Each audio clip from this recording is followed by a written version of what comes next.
এবং আজকের যে অবস্থা, বৃহস্পতিবার এবং আজকের পরে কিন্তু কর্মদিবসের বিরতি ঘটবে এবং তারপরেই কিন্তু মানুষের ছুটি হবে, এই জন্য মানুষের উপস্থিতি একটু সকাল থেকে একটু কম। এবং আমি যদি আপনাকে একটু ঘুরিয়ে করে দেখাই তাহলে আপনি দেখতে পারবেন যে এই হচ্ছে অবস্থা গাবতলী বাস টার্মিনালের।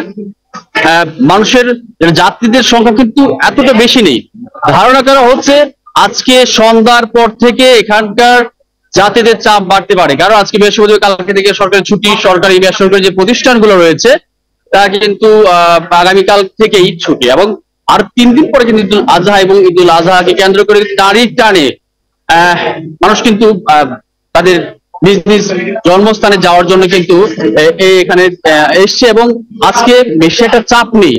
তারপরেও এখানে আজকে কিন্তু সকালবেলায় যে পুলিশ আইজিপি আব্দুল আল মামুন উনি এসেছিলেন, এবং এসে উনি দেখছেন যে ভিতরে এখানে কোনো ধরনের সহিংসতা, কোনো ধরনের টিকিট নেই, কোনো ধরনের জালিয়াতি হয় কিনা, মলম পার্টির খপ্পরে পড়ে কিনা, এই বিষয়ে কিন্তু তিনি ভিজিট করেছেন। এবং এখানে রয়েছে ভিজিল্যান্স টিম, তারাও আসলে বিষয় দেখছেন এখানে এই ঈদকে কেন্দ্র করে যারা রয়েছেন তারা হয়রানি হচ্ছে কিনা।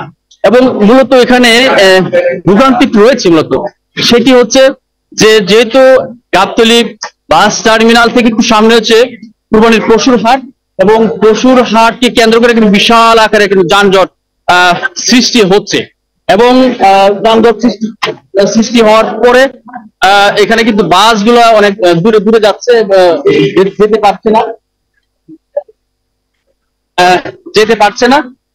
এবং এই জন্য কিন্তু অনেকটা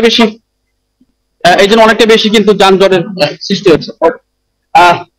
এবং দেখতে পাচ্ছেন যে আজকে এতটা বেশি চাপ কিন্তু দেখা যাচ্ছে না। আশঙ্কা করা হচ্ছে যে কালকে থেকে চাপ বৃদ্ধি পাবে, এবং এই পর্যন্ত মূলক পার্টি থেকে শুরু করে সহিংসতা কিন্তু এই বাস টার্মিনালে ঘটেনি। সুবর্ণা, এই ছিল আমার কাছে এই পর্যন্ত গাবতলী বাস টার্মিনাল থেকে সর্বশেষ।